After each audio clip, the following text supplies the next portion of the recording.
National conference ने 18 सीटों पर घोषित किए उम्मीदवार, 5 सीटों पर कांग्रेस के साथ फ्रेंडली फाइट। नमस्कार, मैं दीपिका।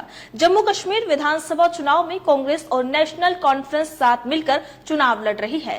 कांग्रेस ने सोमवार देर रात 9 कैंडिडेट की पहली लिस्ट जारी कर दी। वहीं नेशनल कॉन्फ्रेंस ने भी 19 उम्मीदवारों का ऐलान कर दिया है। दोनों पार्टियों के बीच सीट शेयरिंग फार्मूला 26 अगस्त को फाइनल हो गया था। वहीं केंद्र शासित प्रदेश की 90 सीटों में से 51 पर नेशनल कॉन्फ्रेंस और 32 सीटों पर कांग्रेस चुनाव लड़ेगी। 5 सीटों पर फ्रेंडली फाइट होगी। वहीं 2 सीटें सीपीआई-एम और पैंथर्स पार्टी को मिली है। वहीं कांग्रेस महासचिव केसी वेणुगोपाल, सलमान खुर्शीद और प्रदेश कांग्रेस अध्यक्ष खामिद कर्रा ने सोमवार को श्रीनगर में नेशनल कॉन्फ्रेंस के सुप्रीमो फारूक अब्दुल्लाह के घर जाकर मुलाकात की। नेताओं के बीच घंटों चली मीटिंग के बाद सीट शेयरिंग पर बात बनी थी। राहुल ने कहा था कि गठबंधन तभी जब कार्यकर्ताओं को इज्जत मिलेगी।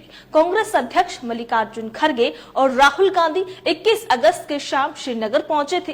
इस दौरान उन्होंने नेशनल कॉन्फ्रेंस के साथ गठबंधन और सीट बंटवारे को लेकर मीटिंग की। राहुल ने 22 अगस्त को कार्यकर्ताओं से कहा था कि जम्मू कश्मीर चुनाव में गठबंधन तभी होगा जब कांग्रेस के सभी कार्यकर्ताओं को इज्जत मिलेगी। इसके अलावा कांग्रेस अध्यक्ष मल्लिकार्जुन खड़गे ने कहा था कि अगर हमने जम्मू कश्मीर का चुनाव जीत लिया तो पूरा देश हमारे कब्जे में होगा। जम्मू कश्मीर में 3 फेज में वोटिंग, 4 अक्टूबर को आएगा रिजल्ट। बता दें कि इलेक्शन कमीशन ने 16 अगस्त को जम्मू कश्मीर विधानसभा चुनाव की तारीखों का ऐलान किया था। राज्य में 3 फेज में वोटिंग होगी। यहाँ विधानसभा की कुल 90 सीटें हैं। बहुमत का आंकड़ा 46 है। 2014 में हुए थे आखिरी विधानसभा चुनाव। जम्मू कश्मीर में आखिरी बार 2014 में विधानसभा चुनाव हुए थे। तब बीजेपी और पीडीपी ने गठबंधन सरकार बनाई थी। 2018 में गठबंधन टूटने के बाद सरकार गिर गई थी।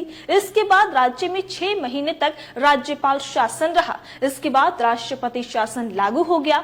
राष्ट्रपति शासन के बीच ही 2019 के लोकसभा चुनाव हुए, जिसमें बीजेपी भारी बहुमत के साथ केंद्र में लौटी। इसके बाद 5 अगस्त 2019 को बीजेपी सरकार ने आर्टिकल 370 खत्म करके राज्य को 2 केंद्र शासित प्रदेशों में बांट दिया था। इस तरह जम्मू कश्मीर में 10 साल बाद विधानसभा चुनाव हो रहे हैं। तो आप देख सकते हैं कि जम्मू कश्मीर में 10 साल बाद होने जा रहे विधानसभा चुनावों को लेकर नेशनल कॉन्फ्रेंस ने 18 उम्मीदवारों की पहली लिस्ट जो है जारी कर दी है। इस चुनाव में कांग्रेस ने एनसी के साथ गठबंधन किया है। हालांकि 5 सीटों पर दोनों दल अपने अपने प्रत्याशी उतारेंगे, जहां फ्रेंडली फाइट होगी। इस खबर को लेकर आपकी क्या राय है? अपनी राय कमेंट बॉक्स में लिखकर हमें जरूर बताइएगा। इसी तरीके से देश और दुनिया से जुड़ी हर छोटी से बड़ी अपडेट के लिए FBN यानी फ्रंटलाइन ब्रेकिंग न्यूज के साथ बने रहिएगा।